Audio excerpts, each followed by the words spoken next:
Bonjour à vous deux, à Douala et à Djamena, bonjour à tous nos collègues panélistes, bonjour surtout à nos téléspectateurs des 4 continents, c'est grâce à eux que nous sommes le monde. Vous êtes très nombreux à m'avoir écrit sur les réseaux sociaux, suite à ma dernière intervention dans le sujet correspondant sur la guerre froide. Il y a beaucoup de questions qui ont été posées, beaucoup de questions d'Africains, mais aussi de gens issus de pays arabes ou européens. Qu'est-ce qui se passe en Syrie? Qu'est-ce qui se passe en Irak? Vous êtes tous très interrogatifs sur le dossier entre Erdogan et Trump et tout ce qui se passe autour de ce monde chaotique. Il y a une première remarque à faire. Tirer des conclusions d'un événement après qu'il ait eu lieu, c'est facile.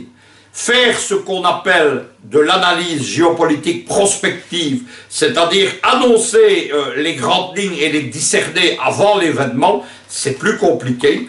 Il y a très peu de géopolitologues ou de géopoliticiens qui font ça. Moi, je le fais régulièrement depuis des années. J'ai été le premier, par exemple, à prendre la véritable mesure de ce qu'on a appelé ensuite le printemps arabe, c'est-à-dire le changement de régime par les États américains dans toute une série de pays. J'ai été le premier à parler du printemps africain également. Il y a, du côté de l'adversaire, un grand institut, c'est le think tank Stratford. Stratford, ça veut dire Strategic Forecast, prévision stratégique. J'ai toujours repris la devise du général Haushofer, c'est un géopoliticien allemand, c'est le père du concept des États continentaux. Haushofer disait, c'est un honneur et un devoir de se faire renseigner par l'adversaire. Je partage ça, je lis régulièrement chaque jour Stratford et beaucoup d'autres instituts géopolitiques, en Israël également, parce que l'adversaire est là aussi. Et il faut dire que dans ce qui a été l'arrivée de Trump dans la géopolitique mondiale, il y a eu énormément d'erreurs. La première, c'est parce que beaucoup de commentateurs qui n'ont qu'une connaissance élémentaire de la géopolitique, je les ai appelés les géopoliticiens, c'est ironique, de l'émotion, parce qu'ils basent leur raisonnement sur l'émotion du jour, du moment, à un discours électoral, à un discours opportuniste, à un événement séparé de tout autre contexte, et les choses qu'on dit à chaud là-dessus, généralement en ne les pensant pas. On a donc annoncé de ce côté-là, et ils ont eu tort dans les deux cas, 2 grands tournants. Il y avait soi-disant un futur rapprochement entre Trump et Poutine. Ça n'a pas duré le temps d'une semaine à la Maison-Blanche, et on a également annoncé un grand tournant géopolitique d'Erdogan qui abandonnerait l'Union européenne, l'OTAN, les USA pour la Russie. C'est aussi des billevesées. Il a fallu plus longtemps pour voir les choses changer, parce que la politique turque,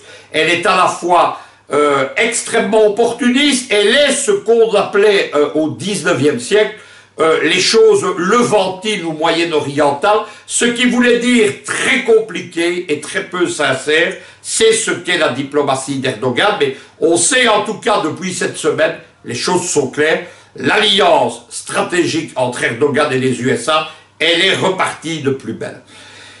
Je vous avais laissé avec un monde immédiatement rebasculé dans une guerre froide qui n'avait jamais quitté. La lune de miel entre Trump et la Russie, elle a duré quelques jours, le temps que Trump soit remis au pas par le puissant lobby russophobe aux États-Unis, celui de l'armée, celui du Congrès du Sénat, celui des généraux du Pentagone. On a liquidé le seul pro-Poutine de son entourage, le général Flynn, qui devait être son conseiller à la sécurité nationale. Il est resté moins de 24 heures. Et donc, on est reparti de plus belle dans la russophobie. Comme je vous l'avais annoncé, la grande conférence sur la sécurité de Munich, ça a été l'occasion du départ de ce qu'on appelle la guerre froide 2.0. Il y a 7 choses dans l'actualité, je vais les résumer très vite, qui ne sont plus des indices, mais qui sont des éléments, dirait-on, devant un tribunal de preuve, que la guerre froide est repartie de plus belle, et que au sein de cette guerre froide, la Turquie d'Erdogan et les États-Unis de Trump font front contre la Russie et ses alliés. Tout d'abord, il y a l'intérêt profond de Trump pour la Turquie. La Turquie, c'est le plus grand des membres de l'OTAN et c'est l'armée la plus puissante de l'OTAN. La Turquie est capitale pour le contrôle de l'Asie centrale, pour le contrôle du Proche-Orient. On comprend donc que les gens qui ont réellement le pouvoir aujourd'hui à Washington, le lobby russophobe, les généraux Mattis, le chef de la CIA Pompeo, ou le très puissant président de la commission du Congrès des affaires militaires, le sénateur McCain, ont lancé les premières dispositions, relations diplomatiques de la présidence Trump, précisément vers la Turquie. Il y a eu tout d'abord un entretien entre le vice-président turc et le vice-président américain Pence à Munich. Qui c'est Pence? C'est l'homme fort de la Maison-Blanche, comme l'était sous George Bush II, Dick Cheney, qui était le vrai patron de la Maison-Blanche. Pence, qui c'est un homme d'extrême droite, il appartient à l'ultra-droite catholique, c'est un russophobe acharné, et donc il a pris contact avec la diplomatie turque. Deuxième visite, la première visite, le premier déplacement officiel du nouveau chef de la CIA Pompeo. Rappelons qu'il est sur la liste noire dressée par le Kremlin des personnalités occidentales qui sont interdites d'entrer en Russie. Pompeo donc est allé en Turquie. Troisième chose, un envoyé spécial de Donald Trump, c'est encore un général, le général Vautel. On sait que l'armature du régime de Trump, c'est un club d'officiers généraux et d'amiraux qui sont plus de 130. C'est eux qui l'ont amené à gagner les primaires républicaines, c'est eux qui l'ont amené à la présidence, c'est eux qui font l'ossature de son régime. Le général Vautel est allé en Turquie resserrer les liens stratégiques. Un expert turc a dit à cette occasion que le partenariat stratégique avec les USA était fondamental pour les deux parties, même s'il était tissé d'opportunisme. C'est ça qui ne permet aucun tournant géopolitique vers la Russie.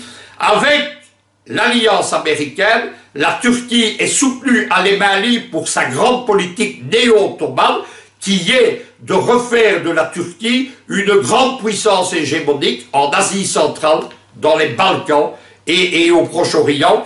Avec les Turcs, la Turquie est bloquée de partout et donc elle ne sait aller nulle part. Deuxième fait, évidemment, c'est la politique syrienne à la fois des États-Unis et d'Erdogan. Elle est centrée, c'est une constante de la politique américaine depuis 2011. Il voudrait établir, comme il l'avait fait en Libye, une zone tampon en Syrie, avec une zone d'interdiction aérienne, de façon à assurer la défaite de Bachar el-Assad, alors qu'actuellement, grâce aux Russes et aux Iraniens, il est en train de gagner la guerre.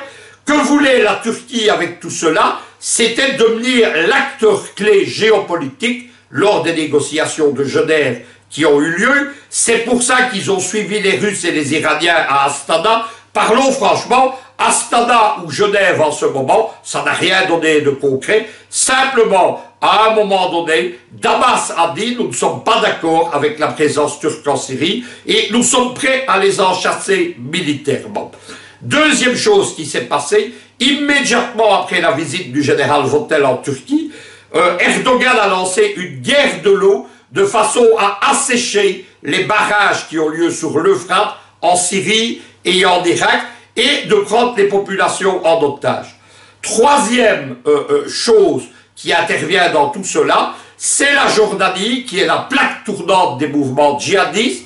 Ça ne les empêche pas d'être les hommes forts au Conseil des droits de l'homme des Nations Unies, d'accabler Kinshasa ou Bujumbura. La Jordanie, elle est en train de se relancer dans le jeu diplomatique. Troisième élément, c'est l'Irak lui-même. Des généraux irakiens annoncent que si la politique d'Erdogan continue en Irak, elle va conduire à la guerre. Que fait Erdogan? Et on est de nouveau dans la politique opportuniste. Il intervient en Syrie pour détruire les Kurdes du PYD, du PKK, donc les milices qui contrôlent le nord du Kurdistan d'Issyria à la frontière de la Turquie, mais en même temps, il reçoit en Turquie officiellement Barzani, le président de la région autonome kurde irakienne, qui est en train de trahir ses frères syriens. Il a été reçu, on a hissé le drapeau en Turquie, imaginez, du Kurdistan irakien. La position, elle est simple, les gens du PYD, ils sont à la frontière de la Turquie, il faut les détruire. S'il faut s'allier pour ça avec les Kurdes irakiens qui sont très loin, faisons-le. Ajoutons que la région autonome kurde irakienne, elle est entièrement dans l'orbite américaine, elle est protégée par l'armée et l'aviation américaine, et donc elle a quasiment rompu avec Bagdad, et elle est opposée à la majorité politique qui est actuellement en place, à Bagdad, et qui est soutenue par l'Iran. Quatrième élément, on part de l'autre côté de la Méditerranée, on va en mer Baltique. La Baltique, c'est une des zones de confrontation entre les USA et l'OTAN et la Russie. Là-bas, c'est la mobilisation dans les pays baltes.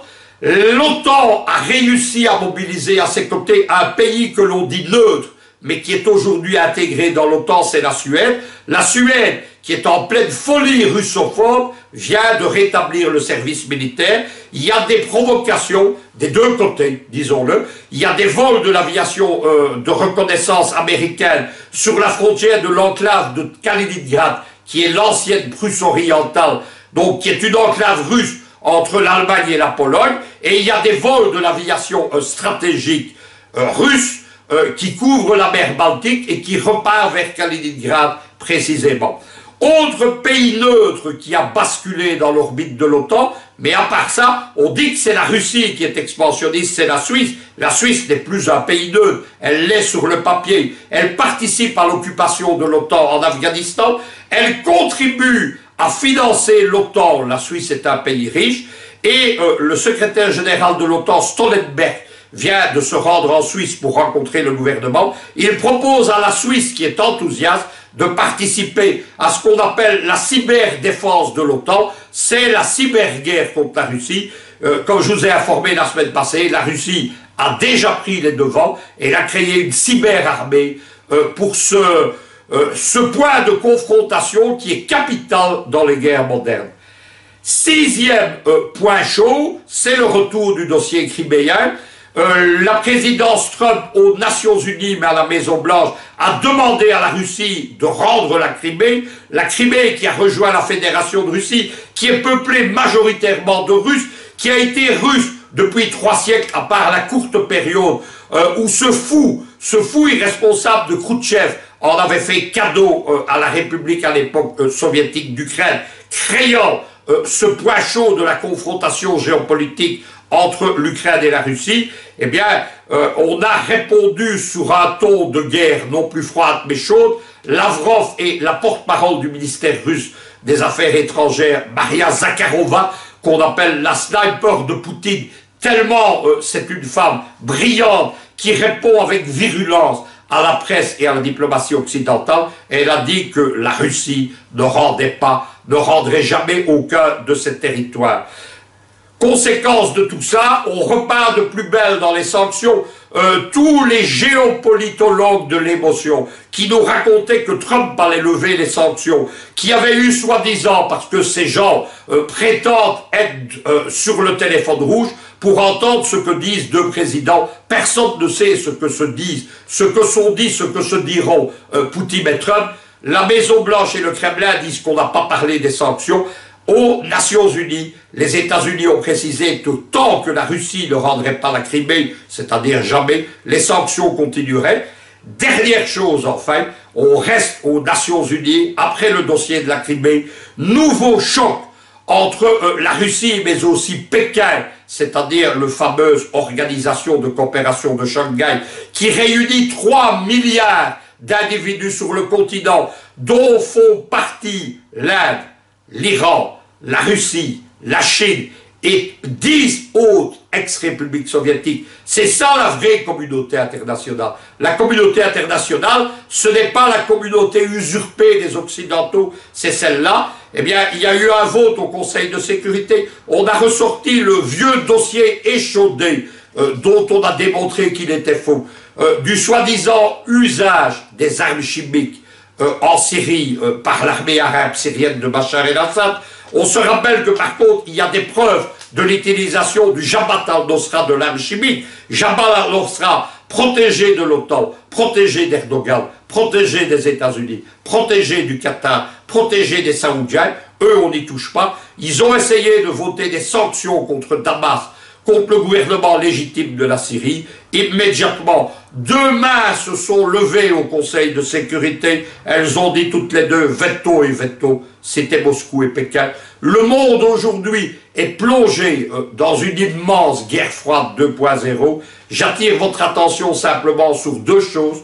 Le clan belliciste, ceux qui cherchent la guerre, ceux qui cherchent la course aux armements, ce sont les Américains. Trump vient d'annoncer qu'il augmentait de 25% le budget de l'armée américaine, qui va en milliards de dollars. Le seul budget des États-Unis pour la défense, pour les armements, il est équivalent au budget cumulé des 10 puissances suivantes dans le classement mondial, qui inclut la France, la Grande-Bretagne, la Russie et la Chine. C'est énorme. Qui veut la guerre? Les États-Unis. La guerre froide, elle est dedans. Simplement avec Trump, qui n'est ni isolationniste, ni pacifiste, ni un nationaliste américain replié, soi-disant, sur le bien-être de son peuple. Trump, c'est un président qui veut America First. Ça veut dire America First dans le monde. Ça veut dire un 21e siècle américain.